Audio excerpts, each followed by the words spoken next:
Sejumlah pasien di Puskesmas Cikelet, Garut, Jawa Barat yang lokasinya berdekatan dengan laut mendadak panik saat terjadi gempa bumi berkekuatan 6,5 magnitudo di Garut, Jawa Barat. Beginilah kondisi pasien Puskesmas Cikelet Garut saat diguncang gempa. Para pasien panik keluar ruangan sambil memegang infus. Mereka takut gempa akan berdampak buruk mengingat lokasi puskesmas ini berada sangat dekat dengan Laut Selatan Garut. Tak hanya pasien, sejumlah keluarga pasien yang tengah menunggu pun turut keluar bangunan karena khawatir jika gempa akan merobohkan bangunan. Sementara itu, petugas puskesmas memastikan tak ada korban jiwa akibat dari gempa tersebut. Bangunan puskesmas juga tidak mengalami kerusakan sehingga pelayanan bisa kembali berjalan normal.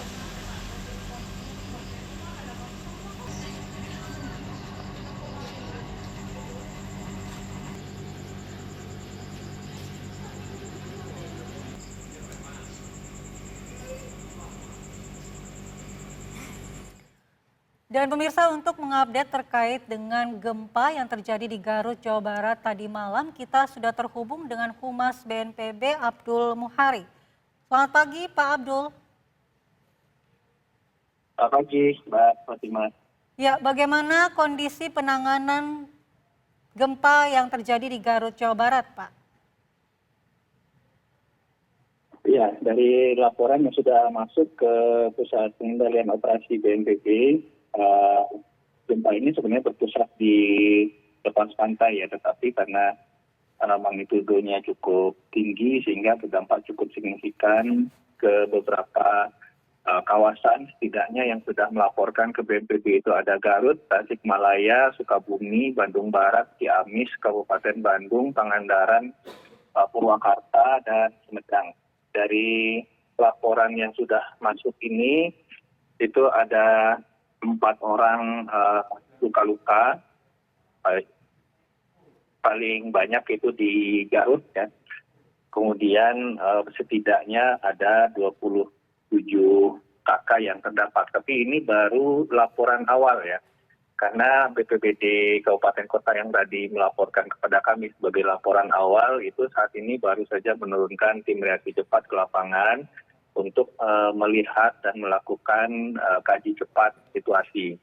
Sementara berjalan dilakukan kaji cepat situasi, mereka terus melaporkan update-nya.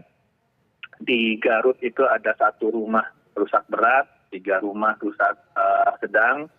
Kemudian di Tasikmalaya itu ada 4 rumah rusak sedang, 1 gedung pramuka rusak sedang, 1 unit sarana kesehatan rumah sakit SMC rusak ringan, 1 unit rumah ibadah rusak ringan, dan 1 pondok pesantren Al-Furqon itu terdampak. Di Tasikmalaya 5 unit rumah rusak ringan, Sukabumi 1 unit rumah rusak ringan, di Bandung Barat itu melaporkan dan mengirimkan visual 2 rumah rusak berat, di Ciamis 1 rumah rusak berat, di Kabupaten Bandung, Pangandaran, Purwakarta, dan Sumedang itu masing-masing 1 unit rumah rusak sedang.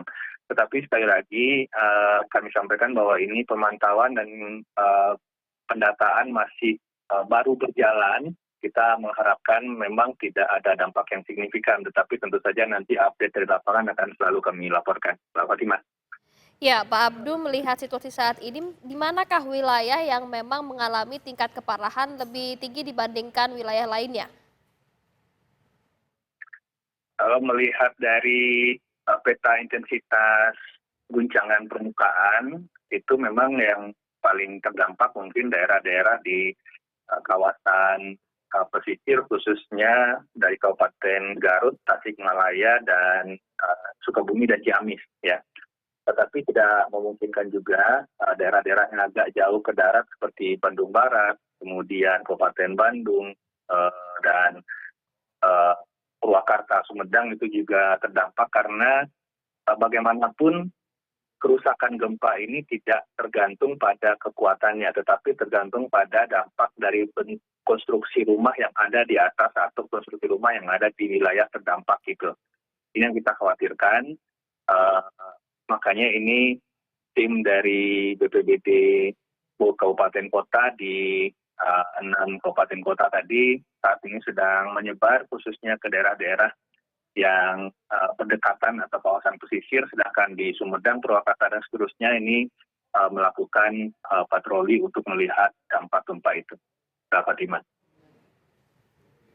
Ya Bapak, bagaimana dengan kondisi epicentrum gempa yang berada di pesisir pantai?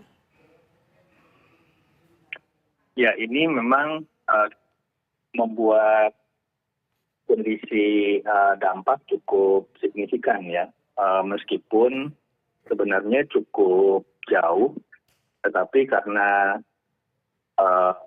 kedalamannya pun sebenarnya cukup dalam ya. Artinya kalau kita berbicara gempa yang biasanya merusak itu adalah gempa-gempa permukaan dengan kedalaman kurang dari 10 kilo. Ini kita mengetahui dari BMKG bahwa ini kedalamannya 70 kilometer. Jadi memang potensi dampak ini akan sangat tergantung dari infrastruktur yang ada di atasnya.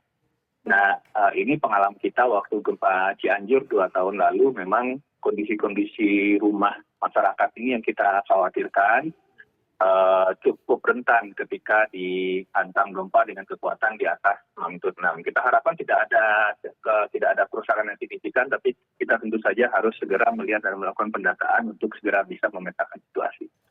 Baik, terima kasih Pak Abdul Muhari atas informasinya. Kami berharap tidak ada korban jiwa maupun kerusakan berat akibat gempa yang terjadi malam tadi di Garut, Jawa Barat. Selamat bertugas kembali Pak Abdul, selamat pagi.